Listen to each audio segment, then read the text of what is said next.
I have fixed AEW's big MJF problem. In this video, I'm going to tell you exactly what that problem is and how I have fixed it. Look, it's no secret that MJF is AEW's biggest homegrown star. He's actually one of their biggest stars under contract.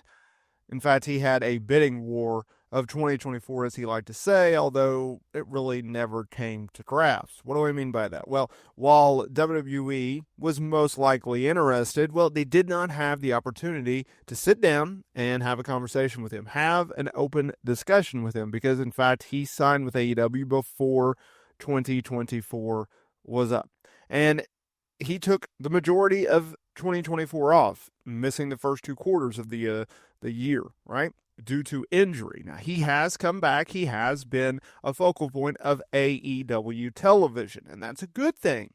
Bringing star power at a time where AEW is obviously on a decline right now. They're in a very, very weak spot. Television ratings down, attendance way down, and overall interest down. Seemingly everyone just looking to take a shot at AEW and taking a swing at Tony Khan and their product, and for whatever reason having this idea of just wanting to see them doom and gloom and fail. But MJF, he's a bright spot. He's a shining point of this promotion. He's someone in which you can really wrap your arms around and go, okay, he's our guy if you're an AEW fan.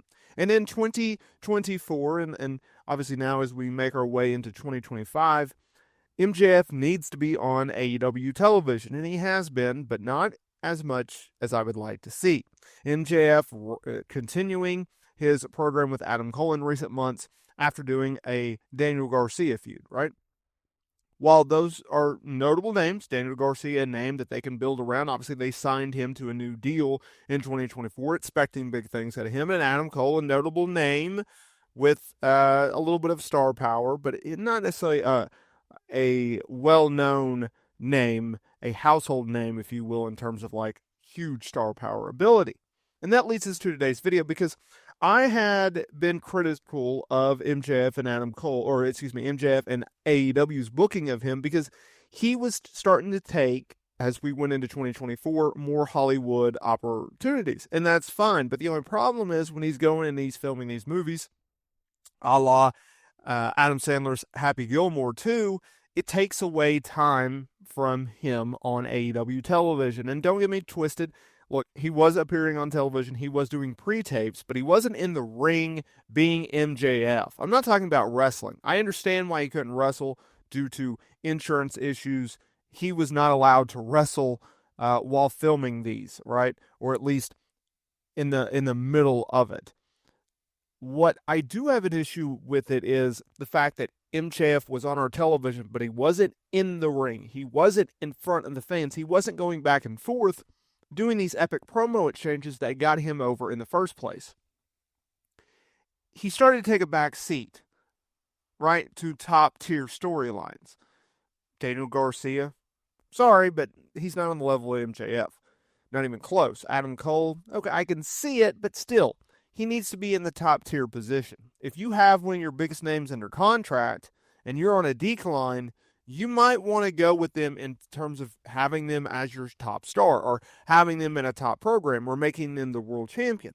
And that leads us to today's video, because I was not alone. There's a lot of people that had that same sentiment. They had that same feeling. In fact, MJF cut a promo on the January 1st episode of Dynamite. This was airing on that Dynamite, but it was actually after, ironically, a pre-tape, following his match at World's End, where he beat Adam Cole, right? Because he said that while Adam Cole lost to him, he did get his comeuppance after the match, laying him out. But he did so with an army to beat up MJF after the match, and says, thankfully, mercifully, the chapter of the Better Than You Know Baby comes to a close, but now it is time for retribution. It is time to take back Triple B, something that was taken from him without him actually losing it. It's being paraded around in a briefcase and questions John Moxley. What's a king to a god? No one is on the level of the devil, MJF said, something Moxley should know very well. MJF doesn't care if Moxley burns AEW to the ground, but in 2025, the devil gets his due, part 2. And he is looking forward to putting the Cole feud behind him and getting back to the main event scene. So he is going after the world title, okay? And that's music to my ears. That is a beautiful, beautiful symphony. I cannot wait. Get this man as the world champion as quickly as possible. Now, I understand that they are telling this ridiculous Death Rider storyline with Jon Moxley as the AEW World Champion. I get that. And I understand that they're eventually building to a Darby Allin versus Jon Moxley match. And I understand that they're going to have Darby Allin beat Jon Moxley, the savior of AEW, and make him the world champion. I get all that. Actually, I don't even have a problem with that. I think it's the right booking. Darby Allin is well overdue a World Heavyweight Championship run. However, MJF's the guy to beat Darby. Darby, he wins it, and MJF comes in there and he steals it from him. He gets nuclear heat for taking the top prize in AEW from the most beloved babyface star that AEW has ever had. Yes, ever had. I include CM Punk on that. In terms of just pure babyface reaction, Darby Allin is a way bigger babyface than Punk was in AEW. All right? Maybe outside the night that he returned. But over the consistent basis, over the long-term basis, yeah. So if you look at it like that, MJF has to win back this world title. Because if you're in AEW, you have a big-name star under contract who you're paying a ton of money for. You might as well use them in that top spot. You might as well use them as the star that you know that they can beat, that they can really shine through the brightest and take you to new heights. Because AEW is not going out of business. Sorry to tell you. AEW is not going anywhere anytime soon. Sorry to tell you. They're making a ton of money. But that does not mean they don't have major issues. And I think one of the major issues is at the top of the card, right? Jon Moxley has always been a guy who, he has name recognition. He's a bigger star in AEW than he was in WWE. But he's not a household name, right? He's not a marquee type level name. If you compare like Roman, obviously not even close, Seth to Jon Moxley, I would say Seth Rollins is a bigger star. If you compare MJF versus Jon Moxley, MJF's a way bigger star. He moves numbers better.